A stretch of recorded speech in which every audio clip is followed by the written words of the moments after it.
So yeah, let's just talk about. Let's start off with Wednesday. Double overtime, fall short. Just talk about what things really went right and what went wrong.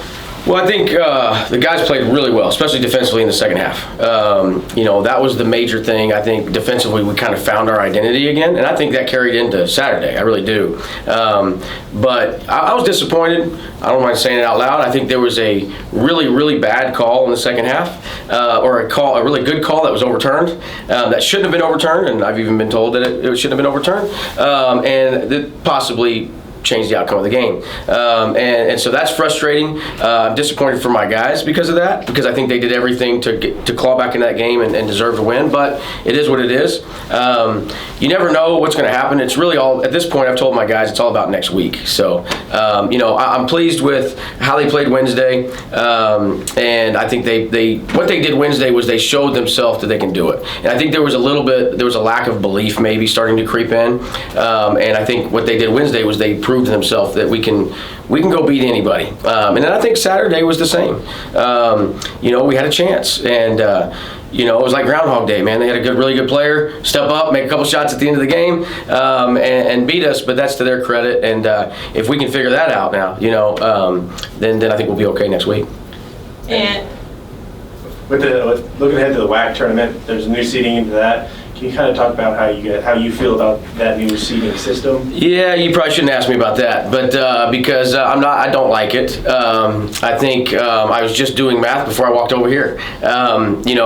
If everybody should equal the same amount of points. We don't. Like if we're like 9.9 or something like that, if we were to go undefeated, I think somebody else like maybe Tarleton would be 8 points. That means we're not playing the same. We're not playing at the same level. And I think it shows the strength of schedule that we had to play since we don't play an even schedule. But the bottom line is we have to win the games. It doesn't really affect us because of where we're going to finish. We'd be about the same seed anyway. Where it really affects is like guys like SFA who are sitting in third place right now, and they would be the 5th seed.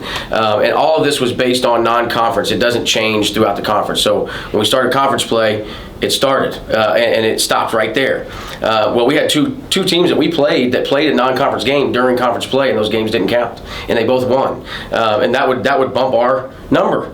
But it's what we were dealt. So not a fan of it. I don't think I'm alone in that. The forfeits with New Mexico State hurt us.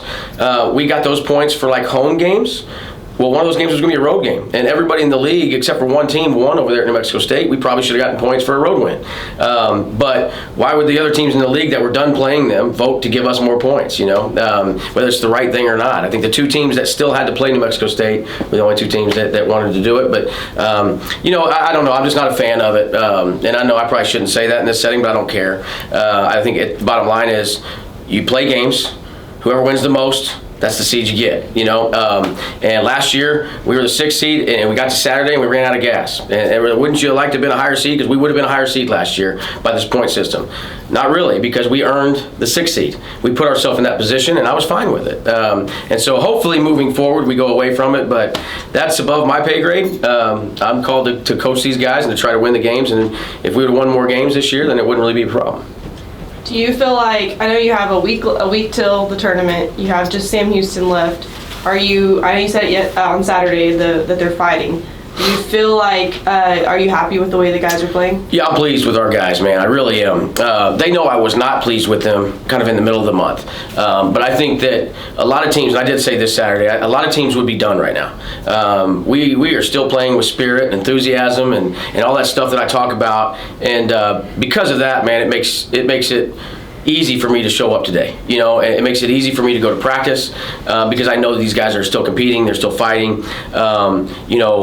I think that we are, and I said it Saturday night after the game when we were talking about the seniors, I do feel confident going into Vegas with this group. And maybe that sounds strange. I was on a phone call with the coach this morning that, they don't want to play us. You know what I mean? And I don't know who wants to play us in Vegas. And so we could lose the first game and we could go all the way to the championship Saturday. I really believe that. And so that's what we're going to try to do. I think our seed wasn't going to change basically no matter what happened on Saturday or what happens this Friday. We're going to be the same. It's going to be what color jersey are we wearing, but we're going to probably play the same team.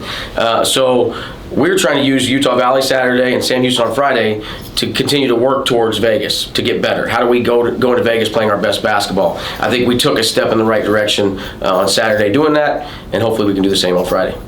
And bringing up, you kind of said you guys are stuck in the seat you're at right now. Do you see any motivational challenges with those guys just saying, hey, we're stiff here, let's keep pushing just so we can get ready for this tournament? No, I really don't. I think it shows like last year. I mean, we knew we had to fight through some stuff. We played 3 straight conference champions last year, and we fought our way all the way through it. And so that's how we were built. So it does. Do I wish we were a higher seed? Absolutely. But again, we did it to ourselves, and so we're going to have to fight through that. It's not easy. It's the hard way to do it. But I guess we just really don't know any other way to do it but the hard way. And so, but we're going to give it a shot. We're going to go out there. We're going to give it everything we got. Yeah, heading into this kind of last week of play before the conference tournament, what do you really want the team to focus on and like really improve on in practice this week and going to Sam Houston on Saturday? This week we're just working on us. Like I said, we're preparing. We're not overlooking Sam by any means, but we've got to prepare. Like nothing is going to change whether we win or lose the game. Now we want to win the game because we feel better going into it and all that. It's the last crack we get at Sam Houston. I've been coaching against Coach Hooten for 16 years, and this is it. You know, me and him have talked about it. It's kind of sad, man. It's like we kind of cut our teeth together as assistant coaches, and so it's kind of sad. This is going to be it for us, but they're playing for a conference title Friday. I mean, we're going to get their best shot probably all year, but we're also playing for something. We're trying to get better, and I think I'm trying to play different lineups and see. And I did it Saturday. Played a couple guys in a different spot just to see, you know, how it works. We would have film on it going into Vegas, and I would imagine I'll do the same thing in practice this week, and I'll do the same thing on Friday at Sam Houston. Yeah, just overall, again, looking at last week, having really competitive matchups with some of the top teams in the conference, what were some of the specific things that you saw from this team that's making you think we can go all the way and win our tournament coming up? I think just the way we're competing, you know, as I've said a bunch of times, I think just the way that these guys compete that's the key. It doesn't matter if shots are going, because shots can go. We can shoot 80% from the field on Friday. That has nothing to do with how we're going to play in Vegas, because we may not make a shot, you know. And so it's how do we compete? How do we play? You know, are we playing together? Are guys griping and bickering? You know, we were fighting tooth and nail on Saturday, and nobody was griping. Nobody was bickering at each other. Nobody was, you know, everybody was on the same page. And then to be honest, you know, a couple of teams we played, you're starting to see some of that this time of year, and we haven't seen any of that. And I think it's a testament to our culture and who we are. Even I hate using culture, man. So but it's the right word, I guess. But I think that's what gets us through stuff like this. And it's easy when you're winning. And I think this year that's been such a roller coaster ride to see that our culture has kind of withstood the storm, you know, and we're still together and we're still fighting and doing all that shows how strong and how connected these guys really are.